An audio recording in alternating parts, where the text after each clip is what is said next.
Here it is, the Chestnut Air, sent to me by the wonderful people over at chestnuttech.com. As you see on the front here, we've got the beautiful Chestnut logo, the Chestnut Air / Air Plus. Oh, and if we look on the back here, what you can see is we've got kind of an unsightly label here. Let's just get rid of that.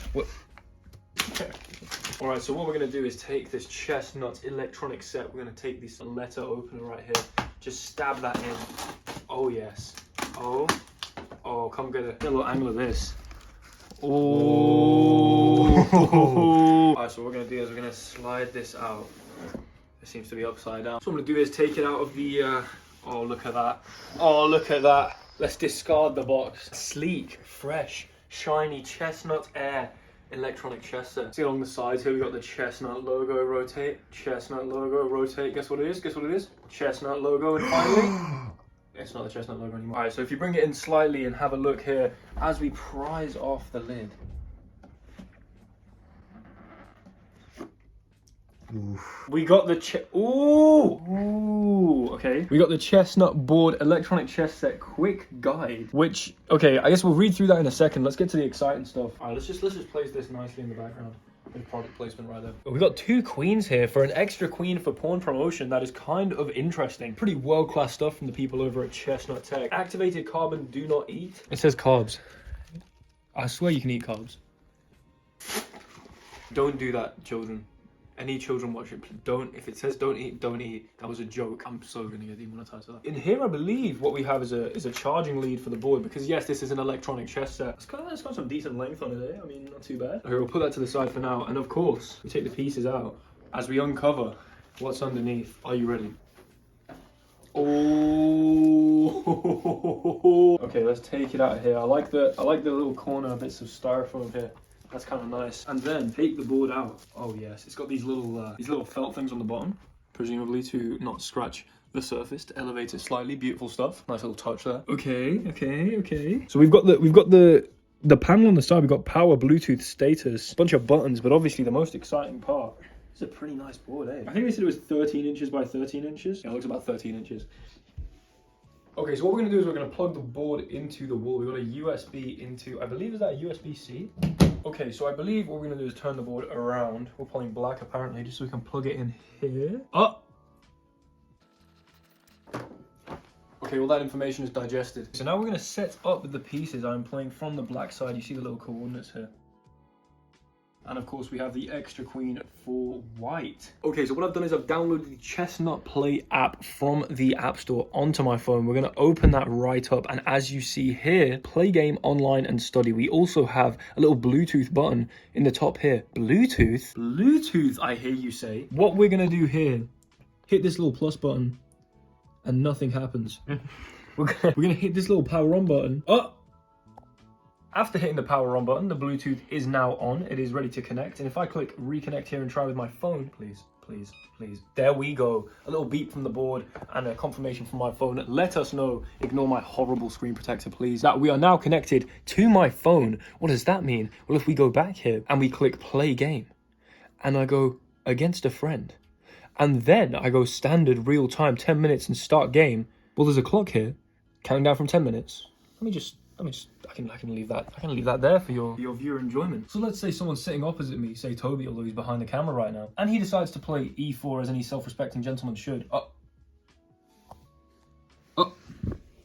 Played on the board, played on the phone, and now you might be asking, why would we care about this? Well, here, and then of course here, and then of course here, and then of course bishop c4, and knight here attacking the queen, of course. Checkmate. The game is now logged on the phone for you to analyze, for you to potentially do a rematch. You can of course quit out, you can share your game. But now what we can do is we can click analysis here, and this will take me into Lichess. Here it has the PGN of the game that you can then analyze in Lichess. It also integrates well with chess.com, if that is your preferred website. You can import the game here, a game that you just played over the board. Also, every time you move a piece, the clock automatically switches from white to black. Therefore, you don't have to worry about any of those pesky old chess clocks. The future is here. This is a dystopia in which we will never have to do anything again. We will all become obese, content-consuming freaks. Not selling the product very well, to be honest. But one of the best parts of this is that instead of just playing a game over the board with a friend, you can also play against the computer, against various levels of what I assume is Stockfish, up to most likely unbeatable, all the way down to this is some kind of moron. However, Chestnut also has these online and study features where you can actually connect it to Lichess or chess.com to then play your games online over the board.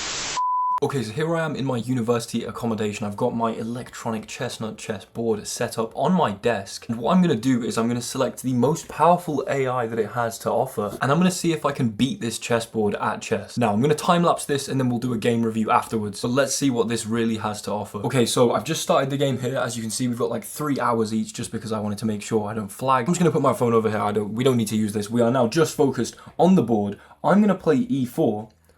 And what you'll see is... there we go, the square lights up, these little LEDs in the corner, lights up telling you where to push the pawn. And it seems as though the computer has chosen to play pawn to e5. So I'm going to see what this computer's got and then we'll review it afterwards. Okay, so it's chosen to accept my Boden-Kieseritsky gambit. Let's see, I mean, this is exciting stuff.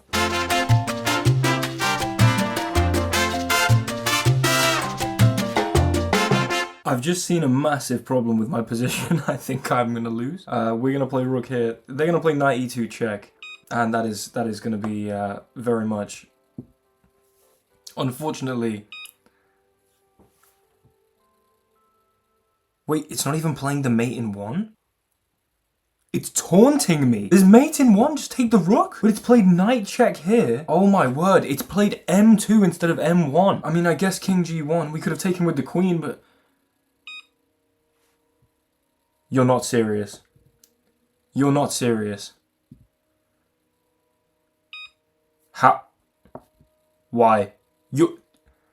Whoever programmed this stupid machine...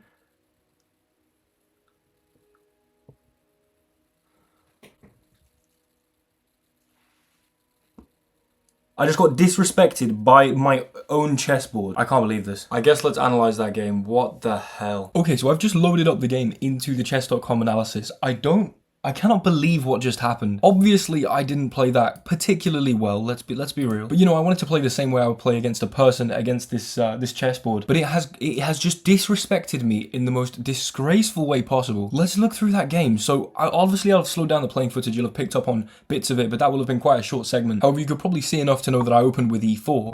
e5, knight f3, knight f6. The board went for a Petrov, and at this point, I mean, this is a very mature opening, you know, this is a 2700 opening right here. Of course, my repertoire contains the move bishop to c4. This is known as the Eurosov gambit, and after they accept here, I play knight to c3. This is the Boden-Kieseritsky gambit, as you can see here, or the Frankenstein Dracula. And in this position, generally speaking, black takes, white recaptures, and it's kind of a reverse Stafford gambit with ideas of knight to g5. If they don't actually prevent knight to g5 with something like f6, as you see is the best move, then black can get in quite a lot of trouble. There are even traps with c6 here, and after knight takes, pawn takes, I believe we see castles, and then if they take here, then of course we can see takes, and fork here. This is a very, very dynamic opening, and in fact chess.com gives castles a brilliant move in this position, but of course the Chestnut AI did not take. It instead played knight to c6, which actually looks like a freaky move, but transposes into the 4 knights Italian. The 4 knights Italian is generally reached with e4, e5, knight f3, knight c6. You play an Italian, and then after, you know, this knight comes out, we see this knight, and here for black the move knight takes e4 is strong, because after knight takes, they can fork back the pieces and get some nice central control here. And you'll notice that this is exactly what we saw, just in a different move order, with the engine choosing to transpose, which is quite interesting here. So we are back into theory after, you know, a missed win and some good moves, etc. And I did play the move bishop d3, which is the top move. A lot of people decide to try and take here, you know, getting the pawn back. It's very good to just be patient, know that they have to take this, and then recapture to have this nice centralized bishop, and to also be able to keep the bishop here. Because one of the main advantages for black if you take too early is that you lose that light square bishop. So, you know, we went 7 moves deep with the theory. They played knight here, which wasn't, I mean, I say they, this is, I don't know, this is an engine, which is a move I haven't seen before. I haven't really seen this exact position that many times before, as it only really arises if I get a Petrov in my repertoire, and then if they take but don't completely accept the Boden-Kieseritsky gambit, etc. And instead of making the mature decision to just castle, or maybe, you know, at some point play sort of d3, c3, slow expansive ideas, I instead took the pawn. Now, this is an inaccuracy because there is queen e7. And I, of course, knew this. There is a lot of problems on the e-file here. I thought that after f4, which was the best move, f6 naturally attacking the knight, and if I'm going to move the knight, then I'm going to, of course, hang this bishop with check. But I thought that if f6, I would have the move queen h5. Now, evidently, I did not. I admittedly did not put all of my life into calculating this, I've seen a lot of tactical patterns here where if they can play g6 and, you know, we can take on g6, then good things happen, winning a rook, you know, checks here. I kind of vaguely thought that, you know, surely they're not going to play f6 because queen h5. Knowing this was an engine, I probably should have calculated queen h5 more. But after g6, of course, the engine finds the best move here.